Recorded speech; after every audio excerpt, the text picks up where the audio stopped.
for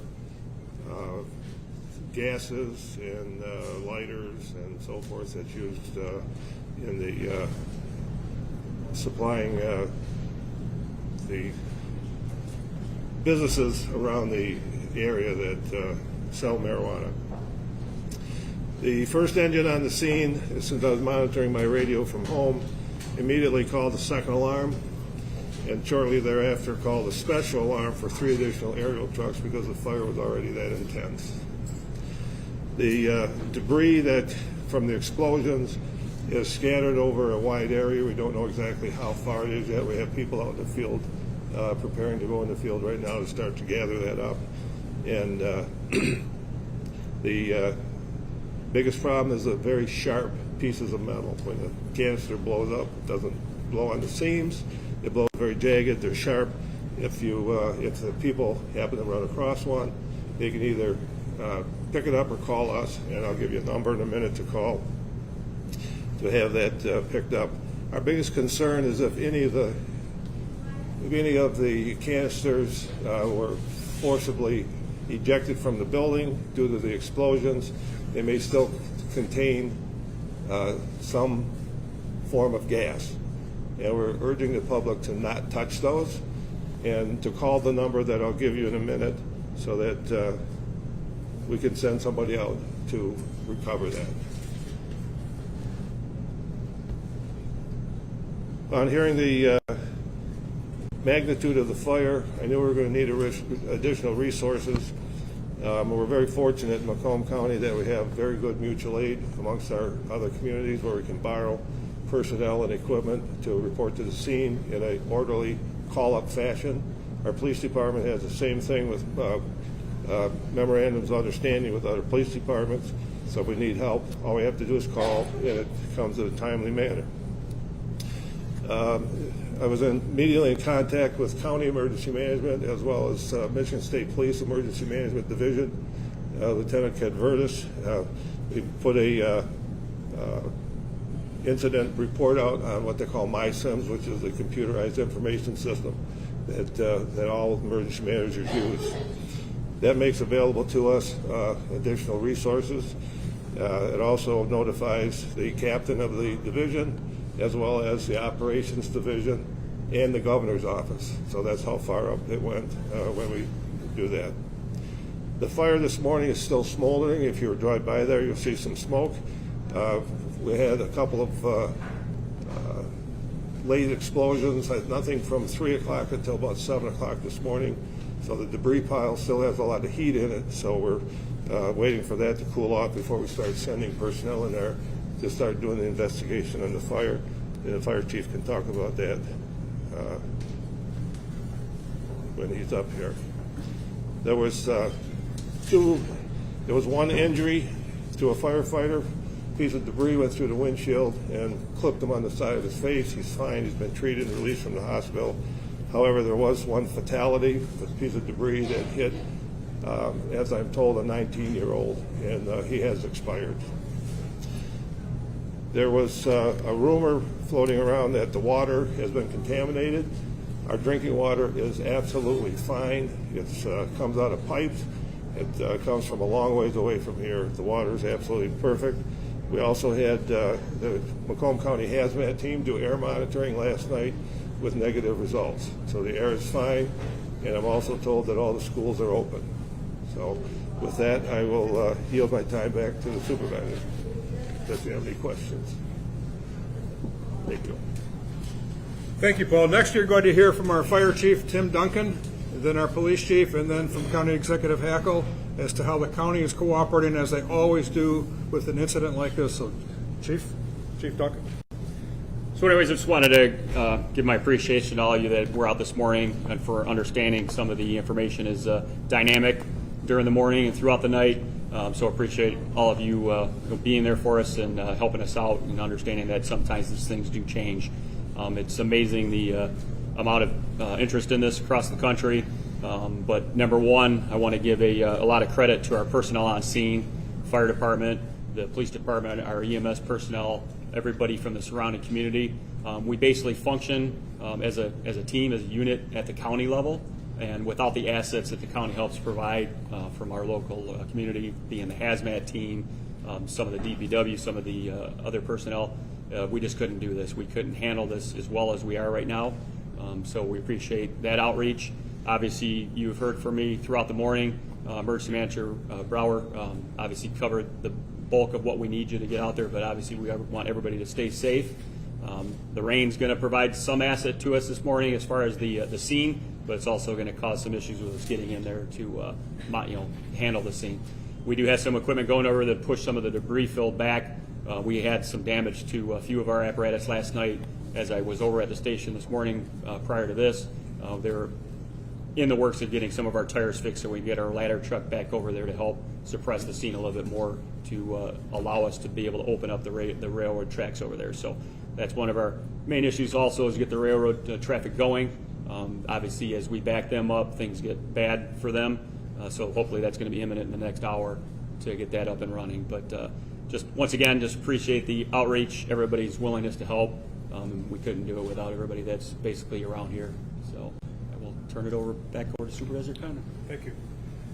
Chief, did you want to speak, or did you want your captain to speak? Chief Karinji. Good morning. Again, yes, everybody did an outstanding job, responded quickly. Our neighboring jurisdictions also responded to help us with everything that we needed.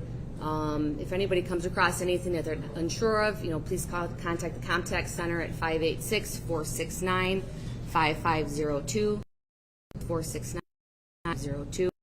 Always call the police department 37800 if there's any questions or concerns about anything.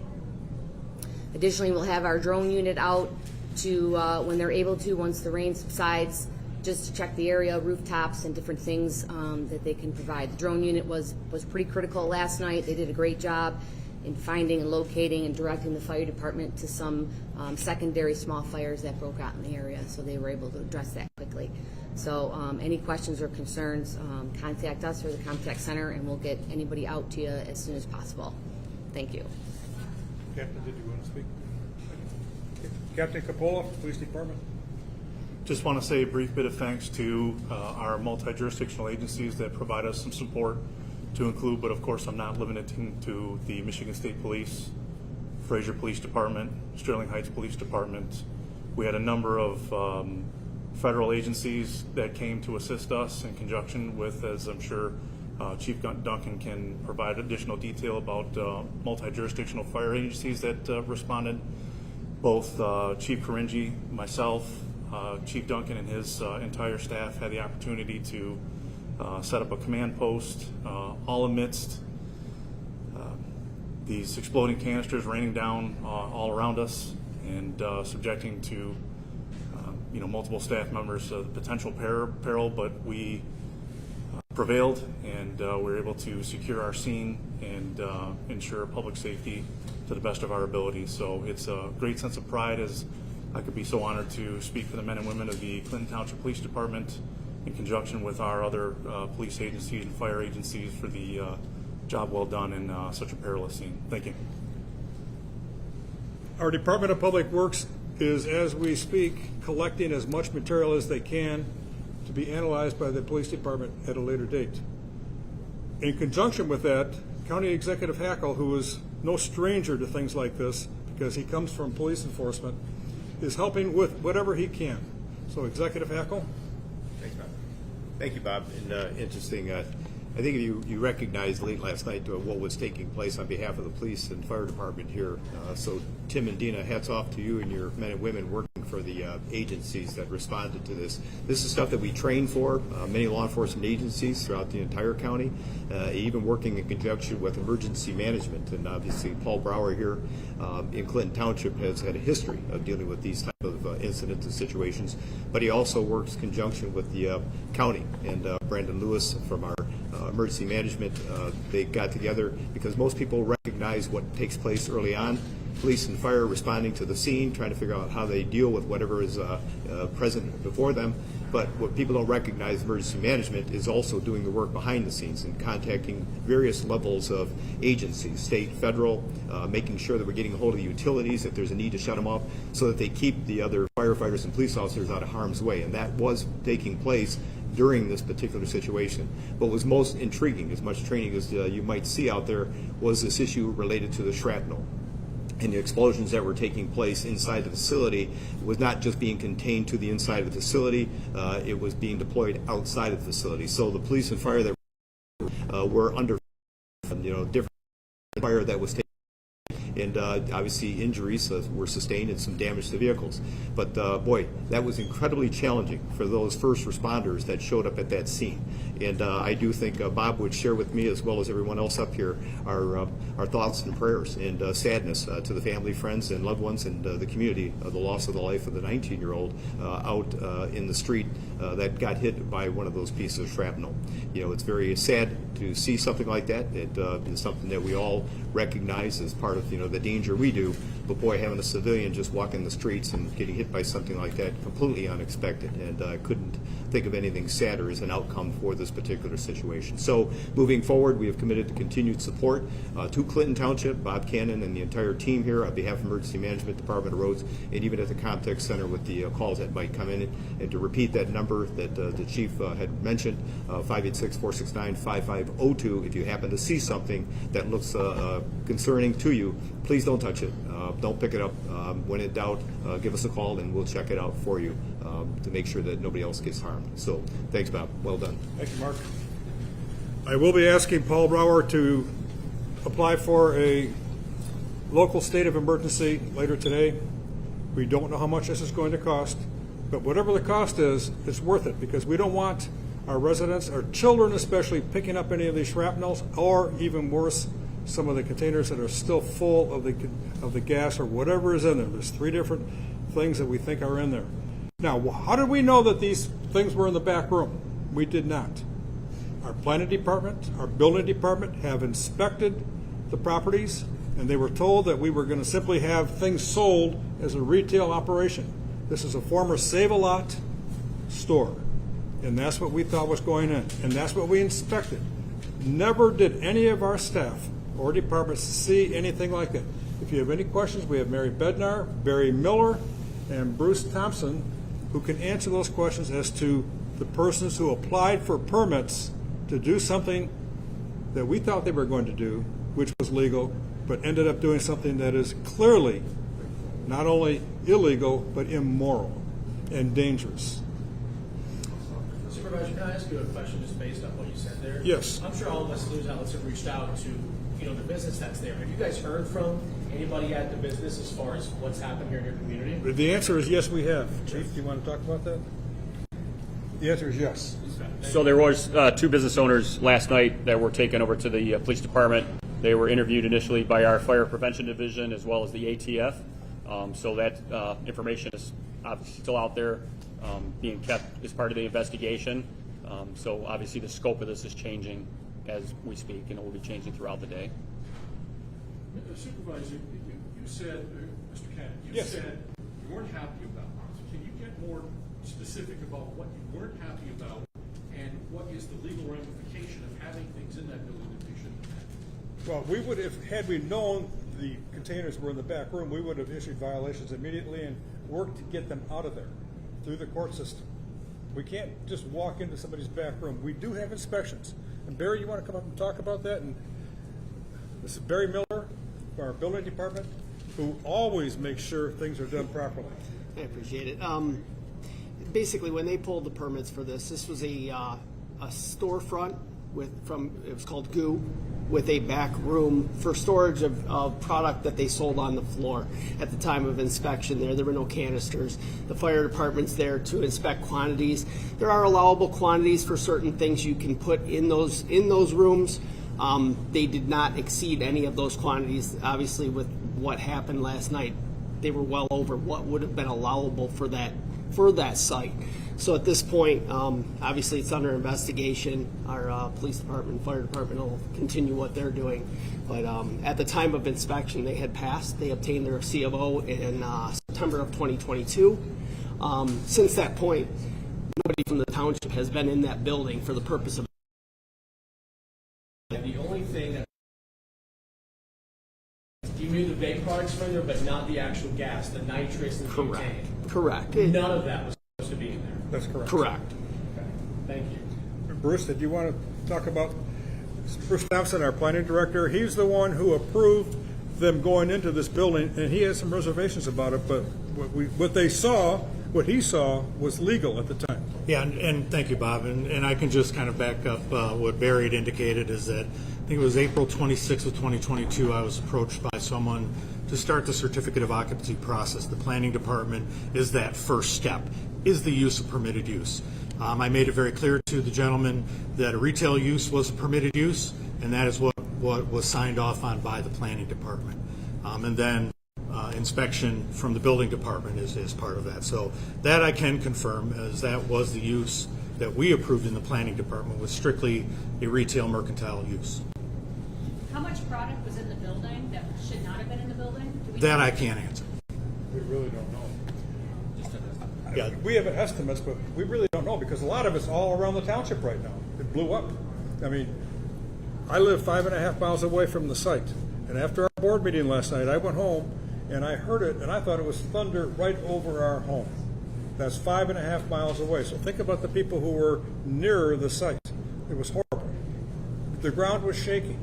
When our trucks were going to the site, the trucks were shaking. That's how bad it was.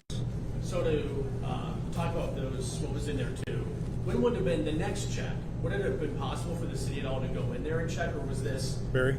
earliest instance to be able to check and make sure? Because obviously you guys, it sounds like we're unaware of any of that. That's correct. Is there a yearly, an annual sort of check? No, from the building department standpoint, there is not. Once we issue a C of O, they're taxed as an owner of a building to follow the rules and regulations that they were approved to do. Now, I know the fire department does do annual inspections on some industrial buildings. This was not an industrial building. It was not in the industrial zoning. It wasn't meant for this. So I don't know if Chief could speak to that aspect of their annual inspection process. I'm not aware of how that works. But from the building department standpoint, we issue the C of O, and then it's on the ownership to monitor and follow through on their laws and ordinances as it's required in the township. So anyways, this falling into, like Barry is saying, more of a commercial location, doesn't fall into something would be one of our target locations that they want to certainly hit yearly. It's a challenge throughout the county for any prevention division, inspection division, and the fire departments to actually achieve getting to all the buildings they need to in a given year. Obviously, personnel availability to get in. They have their days that are altered by fires, by other issues that come up. So they certainly put a great effort out. We have a very aggressive fire marshal and Chuck Champagne and his two prevention people with Jason Croft and Neil Wagoneer. So they do great work. They are in concert with the building department. And as you'll see, it's certainly a safer community in Clinton Township. Unfortunately, we had this one incident that we are unaware of. But this is going to give cause for concern and thought going forward. Something that we have to evaluate as a department, to obviously make this community as safe as we possibly can. Our initial report last night, as we had discussed a little bit this morning, was that they had recently received a semi-load of the butane containers. They had over half of that still left, and they also had pallets of the nitrous and then lighter fluid along with that. And then there was also over 100,000 vape pens that obviously have the lithium batteries that are inside of those. So that was an issue on the scene too. So that's essentially what we were told last night. So there was a considerable amount, as you see, and you were over there on the site this morning and seen the debris filled. That was definitely an issue for us. What was with the, sorry, Ron, just one more follow-up. You talked about the switchblades, the Batman knives. So kind of like any type of storefront, which, you'd have, this was a retail location. They're going to have certain things that they want to have appeal to a certain segment, whether it's the kids. These were essentially, some of them were set up with like the Batman theme look to it, but then there's blades that come out of the side. There were other knives that were involved, and obviously these things were flying through the air also. So that's why we have our group out there scouring the area, making sure that we can pick up everything safe for the community. So we're worried, obviously about, kids walking through, anybody going through, damage to vehicles, damage to people. So they're on it, aggressively pursuing it. DPW has been great, certain big asset for us, and so they're going to be out there throughout the morning, obviously dealing with the rain, but doing what we think is appropriate to, mitigate this thing. Chief, what could be in there? What should have been acceptable? It just happened. These things were getting thrown into the air. Obviously, the mutated nitrous, no. Yeah, obviously the containers, the tanks, certainly no. What somebody's allowed to put in a retail establishment along that line, left to that individual, whether or not they feel that's something they should be selling. Certainly it's, when you have something like this come up, it's certainly not a safe item that's flying through the air, but I think, without those tanks, we don't have this issue. So that's really the core of it, the explosion, the amount of damage. Obviously, with the explosions, the walls, that could contain some of this were wiped out right early into the fire. So we didn't have that protection there that allowed us to get in and suppress this thing, right out of the gate. So certainly just extreme. I've never seen anything like this in my 25 years. Obviously, I hope the rest of my career I don't see it again. But certainly it's tragic, like we said earlier this morning. Can you talk about the 19-year-old within the realm of the flying shrapnel? I want to know more specifically about the 19-year-old, but also what your firefighters and police officers were facing in terms of the shrapnel that was coming at them and what killed this 19-year-old. So obviously, when you first get to the scene and you realize the enormity of it, and just your vehicle a mile or two away shaking as you're approaching the scene, you're like, what are we getting ourselves into? So our firefighters are trained. We're an aggressive department. We see fire. We want to get to it. We want to mitigate it. Obviously, they're at a crossroads where they're like, this is not safe. We got in the car with our battalion chief, who did an excellent job. Matt Chernovsky handled himself. He was throughout the whole night. There's no way we can put somebody this close to this. Even when we're at a distance, these things are flying over a quarter mile away, debris filled probably over a half mile in every direction. So they're obviously, like Executive Hackle said, you're in peril. You are putting your life on the line for this. I'm sitting outside my car. You've got to make sure you got your helmets on. The police were concerned, so they wanted to look for their tactical gear. You're worried about things coming at you. Even with something on the top of your head, if it hits you in the chest, hits you in the face, it's going to kill you. And unfortunately, this 19-year-old who was virtually at least a quarter of a mile away from the actual building, one of the projectiles did hit him in the head, and he did make it to the hospital alive, but he succumbed to his injuries around 4 a.m. this morning. As far as name or anything, I don't have none of that to supply right now. But certainly, as we discussed this morning, what can you say in that situation? If you had your family, you'd simply go up to them, give them a hug, tell them you're sorry, and what else can be said? It tears you apart. I got home last night for just a little bit, and just the adrenaline is just coursing, and just to work through that for all of our people is incredible. This will be something that stays with everybody forever. So obviously, I think you guys understand that you run on this kind of stuff, not this kind of stuff, but similar things in nature. So certainly for Clinton Township, unparalleled. I can't imagine anything like this that has happened. Chief, can you say where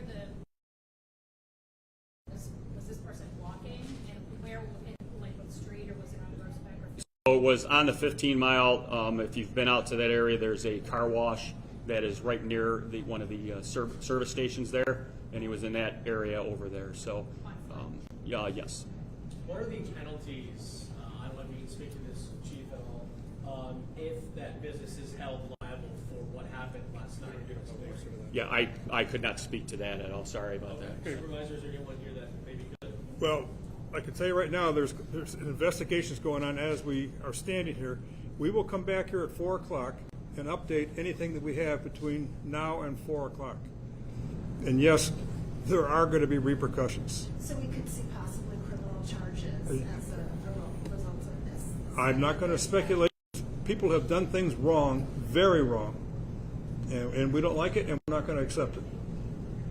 And is anybody currently in custody at this time? I don't believe there's anyone in custody, no. But there are people who are being questioned at this time. Okay, we're going to stop at this point. We will come back here exactly at 4 o'clock if you wish to be here with any updates that we have. Chief, one thing. There's canisters everywhere. Should those be considered still charged? So as Emergency Manager Brower and Executive Hackle had covered earlier, they want people to leave those alone. Contact those numbers that they provided to you earlier. We have the Michigan State Police that have kindly offered up their service with the bomb squad. We're hopeful that there's not going to be an issue with that, but we want to take exceptional precautions in this matter. And so they're going to be on scene over there with our Fire Prevention Division to handle those. So as they come in through our ComTech system, they will be evaluated and mitigated at that point. So certainly anybody in the public, stay away from those containers and contact us.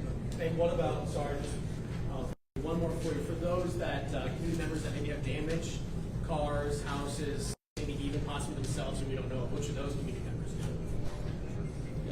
Yeah. So obviously, you have your individual insurance. We would certainly like them to reach out and let us know about this because we're going to put that as part of the overall package, as Supervisor Cannon said earlier. That we're going to, looking for the local state of emergency. So we certainly want to know about any of the damage, and we're starting to uncover some of that as we've gotten on the scene, and Daylight has provided us some assistance. So certainly, please have them pass that along to the community here. The last thing I will say, then, Paul Brower wants to say one more thing, is how proud I am of our departments and our surrounding communities. They did exactly what they promised they would do when we signed agreements a long time ago. So, Mark, thank you for what you've done. Paul? Froze up. Sorry, back injury from 30 years in the fire service. I just want to leave you with this positive note. Our public works right now is out combing the neighborhoods, doing a grid search to pick up debris around houses. We ask the homeowners, if they can, to check their roofs to see if they have any damage up there. Shrapnel is, we'd like you not to touch it, but if you do, you can throw it away, put it in your garbage. The canisters, call the number 469-5502, report that, and we will make sure that somebody comes out and picks those up. Thank you, guys. We'll be back at 4. Sorry, Ron. No, sorry. Can you tell me